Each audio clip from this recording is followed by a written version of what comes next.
नमस्कार। आज हम चर्चा करेंगे पूर्व गुप्त काल में आर्थिक प्रगति के बारे में।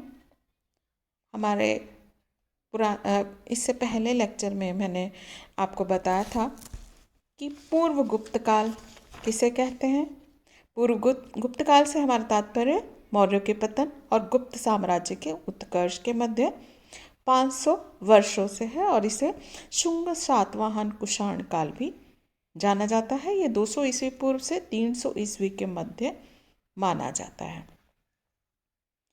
तो हम चर्चा कर रहे हैं इस काल में व्यापार वाणिज्य किस प्रकार का था। इस काल में भारत में आर्थिक प्रगति बहुत अधिक हुई थी। तो हमने पिछले वीडियो लेक्चर में जाना कि इस काल में कौन कौन से शिल्प और व्यवसाय जो थे वो उन्नत अवस्था में थे और कहाँ कहाँ जो ये फैले हुए थे।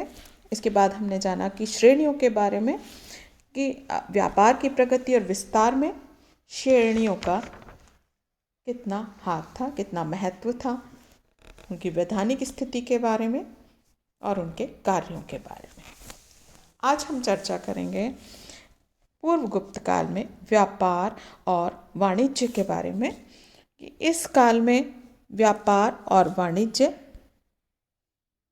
कितना उन्नत अवस्था में था। व्यापार और वाणिज्य का जो अपूर्व विकास है वो मौर्योत्तर काल का एक बहुत महत्वपूर्ण पक्ष है। व्यापार की प्रगति को प्रारंभिक आधार हालांकि मौर्यों ने ही प्रदान किया था और मौर्यों ने ही आंतरिक यातायात के साधन और मार्गों को काफ़ी विकसित कर दिया था। पाटलिपुत्र को तक्षशिला से जोड़ने वाला मार्ग मौर्यों की ही देन है। अब प्रश्न उठता है कि मौर्योत्तर काल में व्यापार को अभूतपूर्व प्रगति के क्या कारण थे, क्यों इतनी व्यापार में प्रगति हुई। तो विद्वानों की ये मान्यता है कि इस काल में कृषि उत्पादन अतिरिक्त मात्रा में हो रहा था, बहुत अधिक कृषि उत्पादन हो रहा था, क्योंकि नगरों में रहने वाली जनसंख्या अपने भोजन का उत्पादन नहीं करती थी। कुषाण साम्राज्य की शांति और व्यवस्था भी इस काल की आर्थिक प्रगति में काफ़ी सहायक हुई। किसी भी साम्राज्य की स्थिरता और वहाँ के व्यापार और वाणिज्य के विकास में काफ़ी हद तक सहायक होती है। तो सबसे पहले हम देखते हैं सिक्कों के बारे में। इस काल की एक महत्वपूर्ण देन लेखपूर्ण और कलात्मक मुद्राओं का प्रचलन और विनिमय है। भारत में स्वर्ण मुद्राओं का प्रचलन कुषाणों से पूर्व ईरानी सम्राट डेरियस ने किया था। कुषाण शासक विम कैटफिसस द्वारा बड़ी संख्या में स्वर्ण मुद्राओं का प्रचलन किया था। ऐसा संभवतः कुषाण शासकों के रोमन संपर्क के कारण हुआ।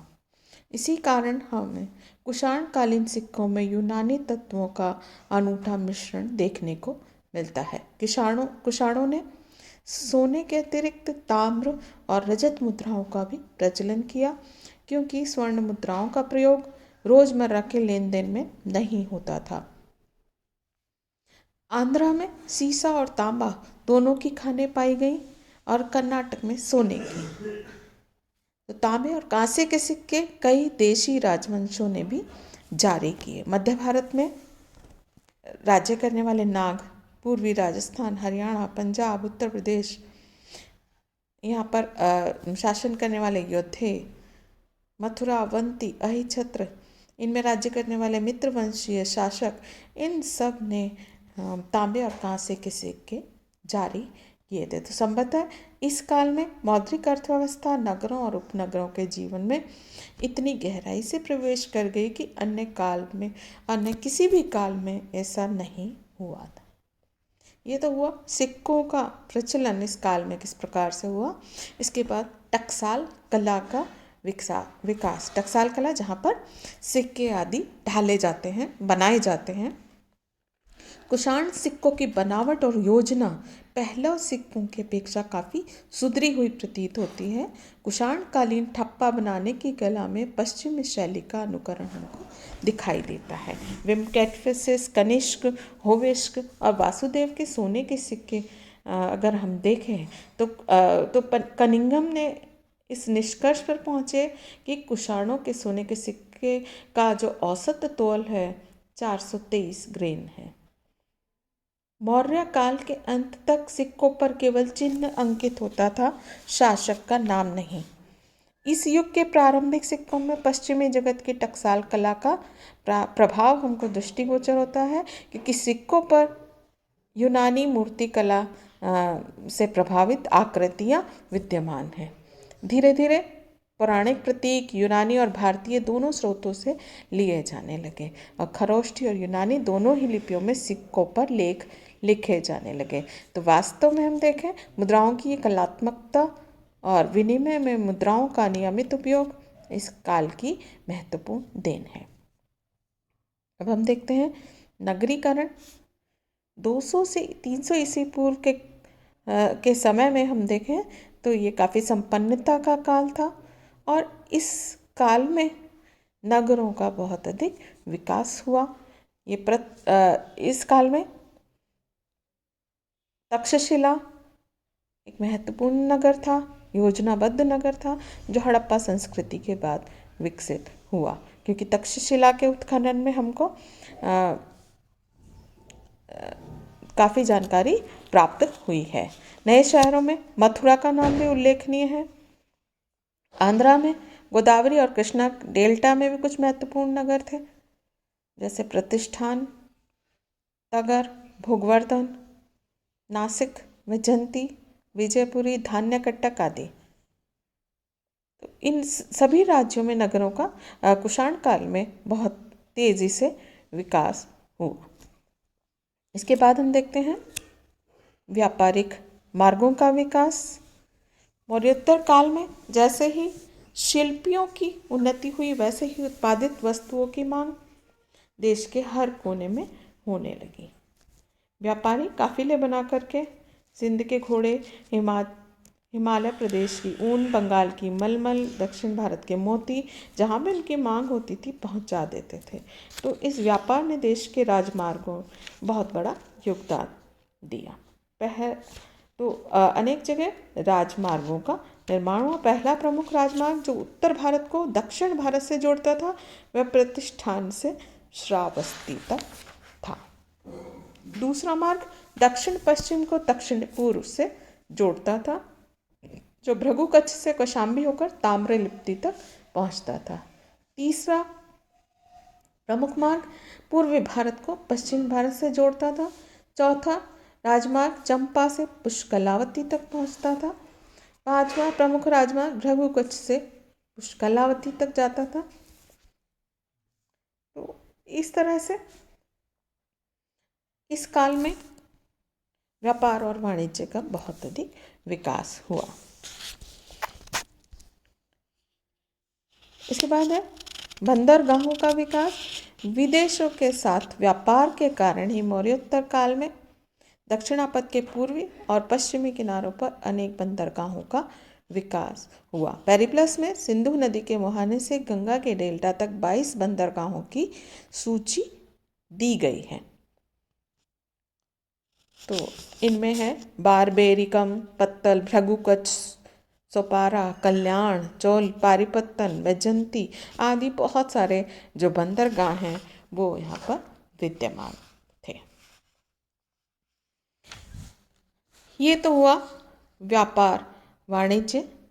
अब हम देखते हैं, ये तो आंतरिक व्यापार था जो हमने अभी जाना। अब हम जानेंगे विदेशी व्यापार के बारे में, क्योंकि इस काल में केवल भारत में आंतरिक व्यापार ही उन्नत अवस्था में नहीं था, इसके अलावा भारतीय लोगों के विश्व के अन्य भागों से संपर्क प्राचीन काल से ही चले आ रहे थे।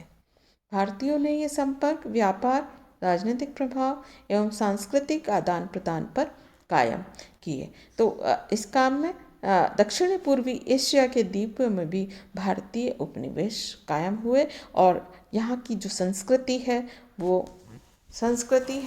वो भी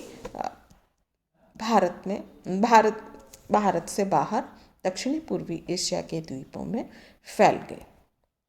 तो सबसे पहले हम जानते हैं इसमें पश्चिमी देशों के साथ में संपर्क किस प्रकार से हुआ। हम देखते हैं 4वीं शताब्दी ईसा पूर्व में सिकंदर का आक्रमण हुआ और उसके बाद भारत में मौर्य साम्राज्य की स्थापना हुई। इस स्थापना से यूनान और भारत में सीधा संपर्क स्थापित हो गया और भारत के व्यापारी मिस्र और पश्चिम के अन्य देशों के साथ में स्थल और जल दोनों मार्गों से व्यापार करने लगे। सिकंदर के बाद एशिया और अफ्रीका के यूनानी सम्राटों के साथ भारत के मौर्य सम्राटों के निकट संबंध बने रहे। अब मौर्यों के पतन के पश्चात अनेक जातियों के लोग मध्य एशिया के रास्ते भारत में आए, जिनमें बैक्ट्रियाई, यूनानी, शक, कुषाण और पहलव प्रमुख थे।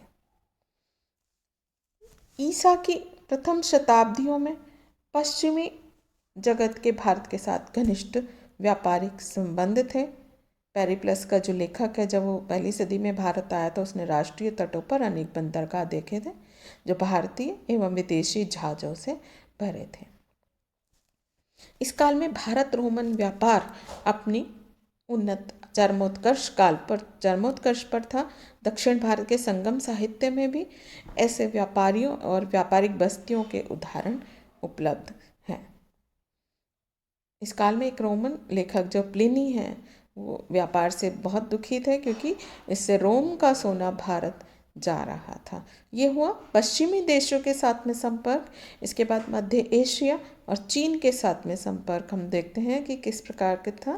मध्य एशिया में भारत के व्यापारिक काफिले हिंदू कुश पर्वत पार करके बैक्ट्रिया की व्यापारिक मंडी तक जाते थे। यहाँ पर चीन, भारत और पश्चिमी देशों से आने वाले रास्ते मिलते थे। यहाँ माल का आदान प्रदान होता था और फिर जो वस्तुएं हैं बेड़ों पर लादकर ऑक्सस के बहाव के द्वारा कैस्पियन सागर तट तक ले जाई जाती थी और यहाँ से कुछ माल नदी मार्गों और स्थल मार्गों से यूजीन भेजा जाता था। चीन के साथ व्यापारिक संपर्क कुषाण साम्राज्य की स्थापना के साथ ही मध्य एशिया के स्थल मार्गों से होने लगा था। इसके बाद हम देखते हैं दक्षिणी पूर्वी एशिया के द्वीप देशों के साथ में संपर्क। प्राचीन काल से ही पूर्वी भारत और चीन और भारत और अन्नाम देश के मध्य व्यापारिक स्थल मार्ग अस्तित्व में था। इसी कारण बर्मा के ऊपरी क्षेत्र में ही नहीं वरन दूसरे क्षेत्रों में भी पर्वतीय यूनान की सीमा तक भारतीय बस्तियां बसी हुई हैं। कहा जाता है कि बुद्ध के समय से ही यहाँ से व्यापारिक संपर्क स्थापित हुए थे और बाद में वहाँ के दो व्यापारियों ने बुद्ध के समय ही बौद्ध धर्म स्वीकार कर लिया था और बर्मा में हिंदू धर्म फैला हुआ था। वस्तुतः बर्मा जो था वो भारतीय संस्कृति से ही बहुत अधिक प्रभावित था। तो दक्षिण पूर्वी एशिया में व्यापार के कारण जो संस्कृति फैली, वो कौन कौन से देश थे? वो थे मलाया, काम्बोज, चंपा, जावा, सुमात्रा। ये दक्षिणी पूर्वी एशिया के देश थे और इनके साथ में भारत का जो संपर्क का मुख्य कारण पश्चिमी देशों में बढ़ते भारतीय मसालों की मांग ऐसा हो सकता है। दूसरा कारण इन द्वीपों में स्वर्ण की उपलब्धता हो सकता है क्योंकि भारतीय व्यापारी इन द्वीप मार्गों से ही होकर चीन तक व्यापार करते थे और ये व्यापार बाद की शताब्दियों में और भी अधिक महत्वपूर्ण हो गया था। तो निष्कर्षतः हम कह सकते हैं कि सुदूर द्वीप देशों में भारतवासी जाकर बस गए और उन पर शासन कायम किया। इसके बाद सिंगल द्वीप से संपर्क। सिंगल द्वीप श्रीलंका को कहा जाता था। भारतीय भूमि से सटा हुआ है श्रीलंका ये पाक जलडमरों के मध्य जुड़ा हुआ है। और ईसा पूर्व तीसरी शताब्दी में श्रीलंका में अशोक ने अपनी पुत्री और पुत्र संघमित्रा और महेंद्र को भेज करके यहाँ बुद्ध का संदेश पहुँचाया था। और बुद्ध धर्म अपने मूल स्वरूप हीनयान में आज भी यहाँ पर प्रतिष्ठित है और श्रीलंका पर भारत का राजनीतिक, सांस्कृतिक, सामाजिक और आर्थिक प्रभाव इस काल में भी बना रहा। कुछ कुल मिलाकर हम ये कह सकते हैं कि ईसा पूर्व की दूसरी शताब्दी से तीसरी शताब्दी ईस्वी के बीच भारत व्यापारिक और सांस्कृतिक दृष्टि से सभ्य विश्व के केंद्र में अवस्थित था और इसके पूर्व में दक्षिण एशिया के देश और चीन थे, पश्चिम में ईरान और रोम के साम्राज्य थे। तो निसंदेह ये युग आर्थिक समृद्धि का युग था।